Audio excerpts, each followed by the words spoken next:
Hi friends, எல்லோரும் எப்படி இருக்கீங்க? நல்லா இருக்கீங்களா?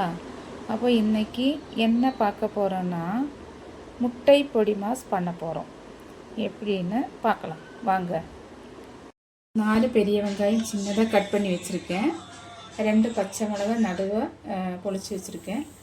2 தக்காளி சின்னதாக கட் பண்ணி வச்சுருக்கேன். கொஞ்சம் கருவேப்பிலை, 1/2 ஸ்பூனு மிளகாத்தூள், 1/4 ஸ்பூனு மஞ்சத்தூள், 5 முட்டை. இதை வச்சு நமக்கு சிம்பிளான ஒரு ரெசிபி பண்ணலாம். வாங்க எப்படின்னு பார்க்கலாம். இப்போது ஒரு கடாயை அடுப்பில் வச்சு ஸ்டவ் பற்ற வச்சுக்கலாம். எண்ணெய் ஊற்றிக்கலாம். தேங்காய் தான் ஊற்றிருக்கேன். ஒரு 3 ஸ்பூன் அளவுக்கு தேங்காய் ஊற்றிக்கலாம். கடுகு போட்டுக்கலாம்.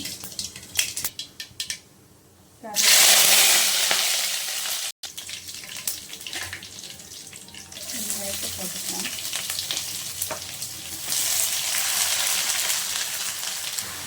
இது வணங்குறதுக்கு கொஞ்சம் உப்பு போட்டுக்கலாம். வெங்காயம் வணங்கி வச்சு பச்சை மிளகாய் போட்டுக்கலாம்.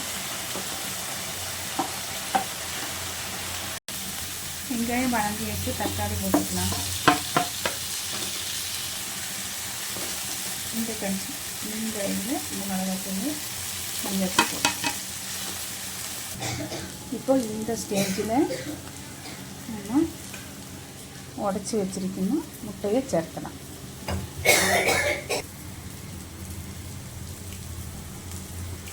முட்டையை சேர்க்கலாம். முட்டை சேர்த்து வச்சு நல்லா இந்த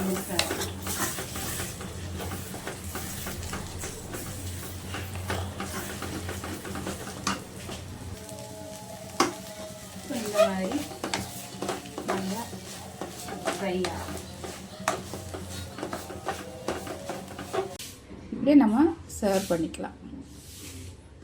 அப்போ நீங்கள் எல்லோரும் என்னோடய சேனல் பார்க்கணும். சப்ஸ்கிரைப் பண்ணாதவங்க சப்ஸ்கிரைப் பண்ணணும், லைக் பண்ணணும், ஷேர் பண்ணணும், சப்போர்ட் பண்ணணும். ஓகே ஃப்ரெண்ட்ஸ், அடுத்த வீடியோவில் பார்க்கலாம். Okay bye.